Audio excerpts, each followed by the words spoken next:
Доматите, които насадихме тая година, вече почнаха да цъфтат, а ние още колчета не сме им сложили, по-големи са. Сега ще изберат 10 колчета, те първите толкова насадихме и ще сложиме колчета на доматките ни. Само че тук 300 са се сбили.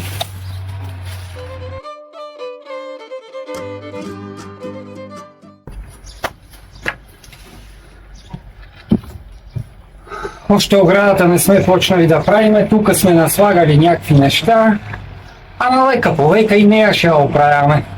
Колко на? 2, 3, 4, 7, още 3.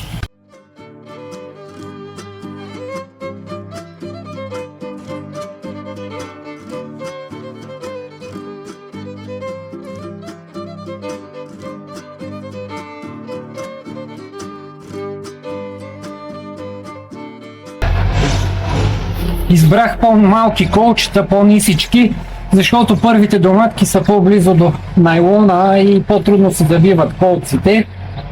Пак и по-лесничко да свърша на бързо работа, че май почва и дъжд да вали.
Скоро е и събора в селото.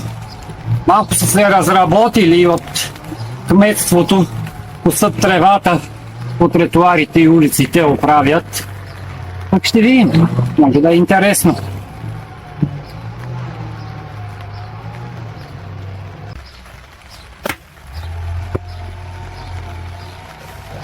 И останаха още 3, сега ще да взема по-ниски колчета, че нещо малко съм по-високи взел.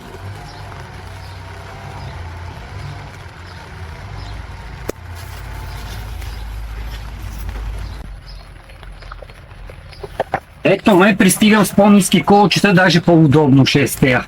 Че нещо се престарах.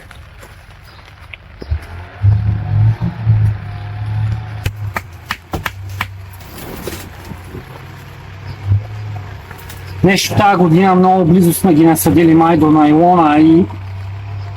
Ама, както така.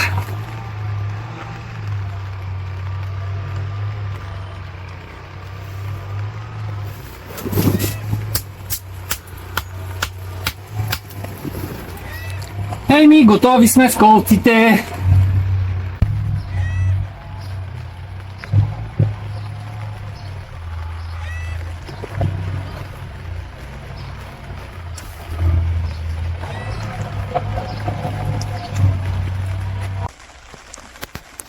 Да подвържиме доматките. За 5-та година опита си казва своето.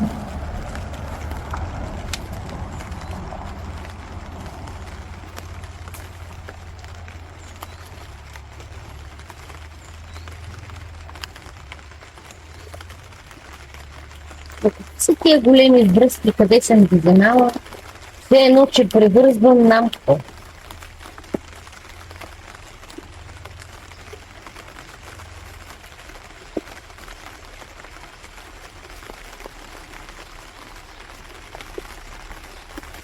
Ако ви направи впечатление във видеото, когато го изгледате, тази година реших да насадя между корените на доматите малко турта и скилитка чесън. Та уж отблъсквало белокрилката и други разни насекоми, които спомагат за унищожаването на доматите. Ще видим какво ще стане. Обаче навънка заваля.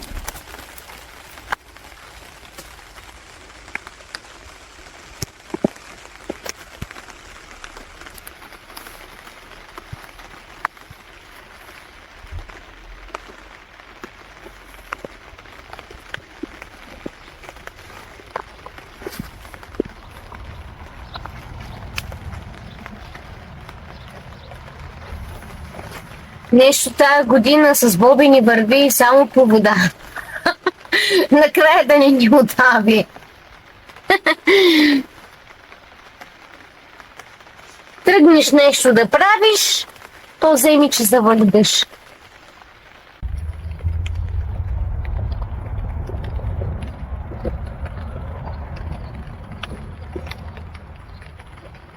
Тези ми останаха в повече. Това е от мене и от Боби. Гледайте с интерес нашите видеа. Абонирайте се, за да получавате известие за ново видео.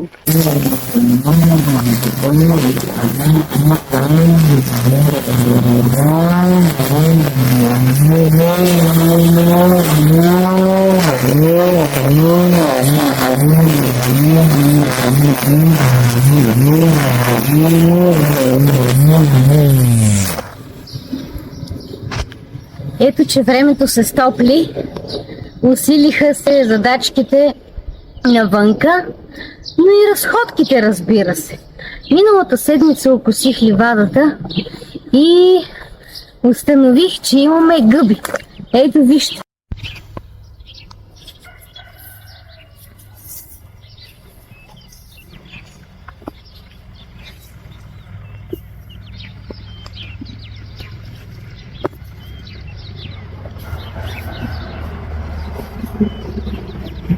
Няма да я пипам, защото не разбирам от гъбите.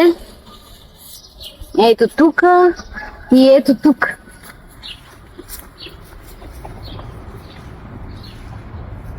Ето. Не знам как се казват, не разбирам пак. Но ще ги окося. И от този ред на мисли една жена ни препоръча да направя, то не е мехлем, а по-скоро бабина рецепта за лечение на приболки в кръста, в коленете, и наистина има ефект. Миналата година бяхме правили напитка от глухарчета и стана много сполучлива. И тази година правих, не снимахме, защото имаме видео. Ако се интересувате, може да разлистите видеята и да видите. А този мехлем или бабена рецепта за лечение на болки в ставите, в гърба, в кръста, в коленете и прочие, значи самото глухарче, цветчето, ето, събирате тези цветчета и ги слагате в бурканче. В зависимост колко цветчета ще наберете, разбира се. Ако намерите доста, по-голямо бурканче. В един буркан събирате всички тези цветчета и ги доливате с силна ракия първак. Престоява няколко дни, като всеки ден трябва просто да го разклатите и го прибирате на тъмно, да не е на светлина. То се сгъстява и след това, когато настъпи момента, почиствате самото място с памуче или с кърпичка и взимате. Чакайте да видим дали ще мога да отворя буркана. И ето виждате какво се получава. И слагаме вътре. Но самото цвече го взимате и мажете върху болното място. Така всеки ден. ще видите, че наистина има ефект. Препоръчвам го силно. Ако съм помогнала поне на един човек, аз ще бъда щастлива наистина. Та да ги събера, което е цъфнало, защото при окосяването няма го харчи.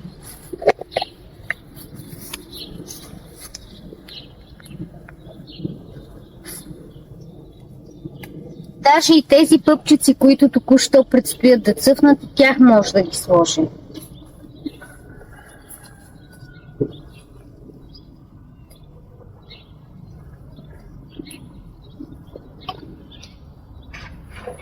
Ако нямате първак ракия, силна ракия, може да си купите от аптеката спирт.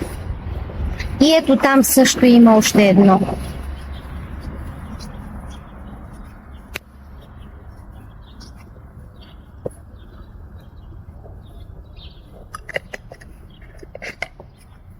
Затваряме бурканчето и го прибираме на тъмно.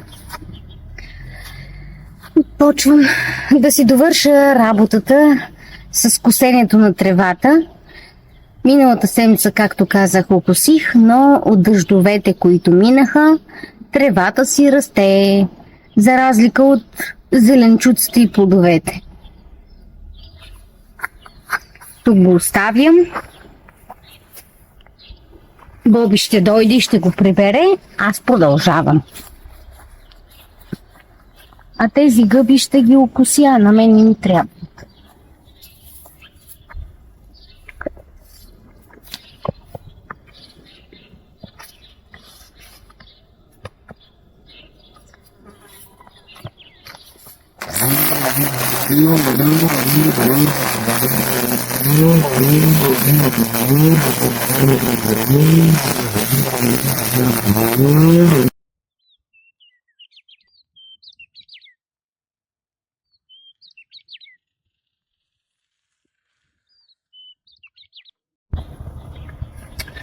Тая година нещо закъсняваме с краставиците. Нещо преди месец горе-долу ги сложихме семките, но не ми много харесват. И затова сега ще взема аз да ги насъда, за да не се нервира Сънчо после, че не стават краставиците. После аз ще съм виновен и готово. Сега набързо.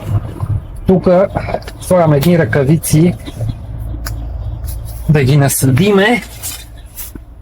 Тук ще ги сложиме. Така, едно рече да направим малко. Тук.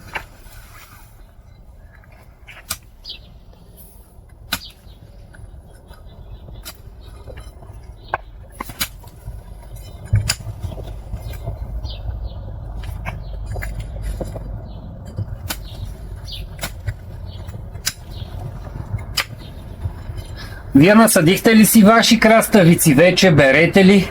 Кажете, ние тази година мира уж по-бързо да станат.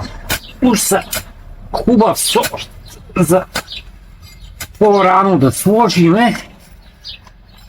А нещо...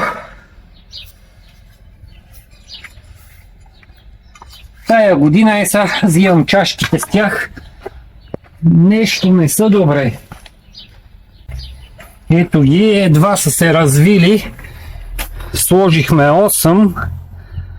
Обаче само 4 поникнаха. Много странна работа. Но слагам ги. Пък каквото стане това.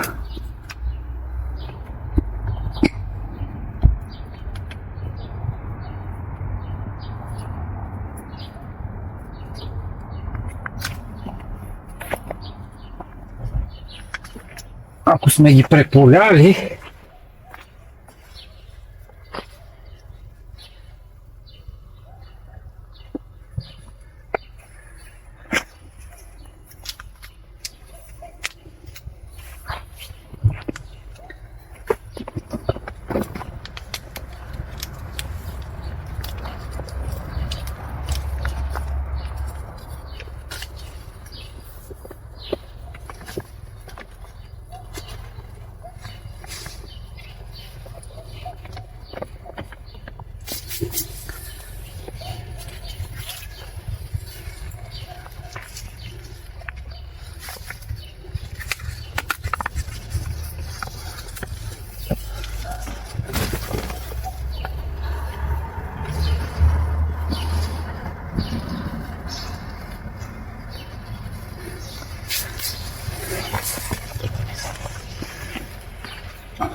Както ви казах, сорта и Меира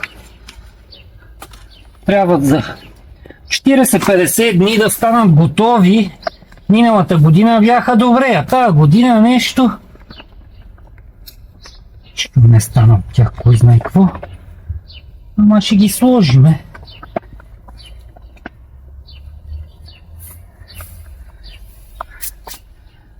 Пак после аз ще съм виновния, нали ви казвам. Като не станат,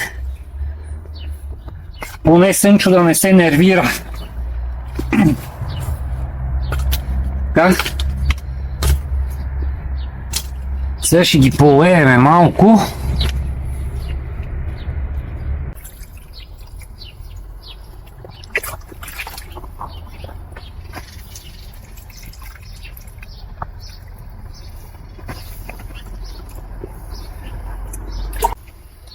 Обаче си мисля да им сложим и метални дъгички, да ги покрием с още един найлон, да им е по-топло, да му тръгнат, че нещо много ме нервират мене. Да сега ще им сложа и едни дъгички и още един найлон.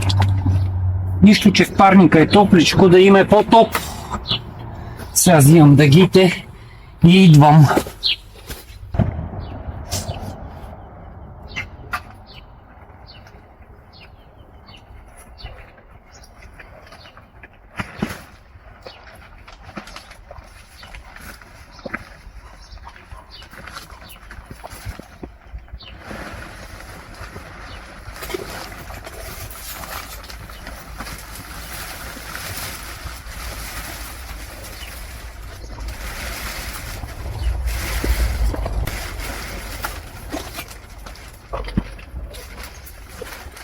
Тези дъгички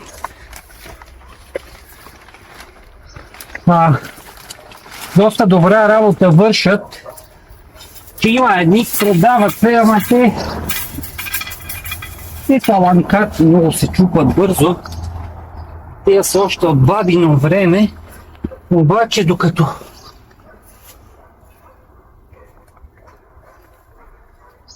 можем да ги ползваме, ще си ги ползваме.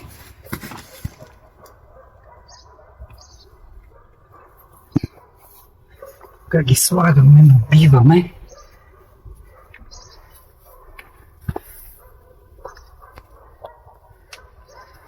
Аз тиквичките като правих, имаме доста такива дъгички, от тех ползвах.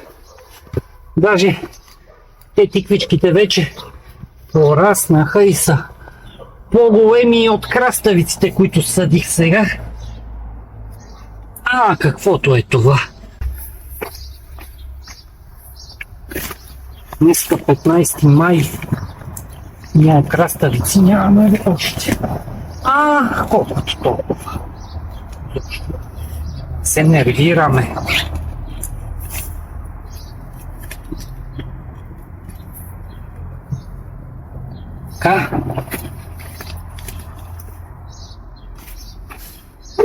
Сега слагаме и един стар найлон.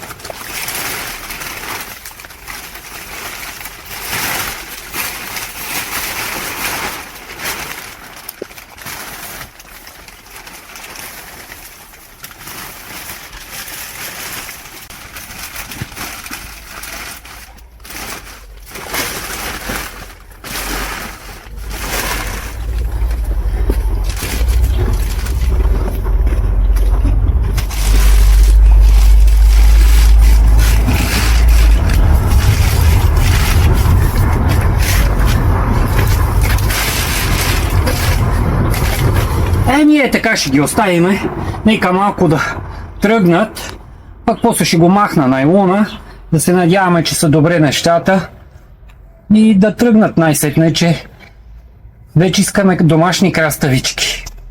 Хайде, чао от мене и ще се видим в следващото видео.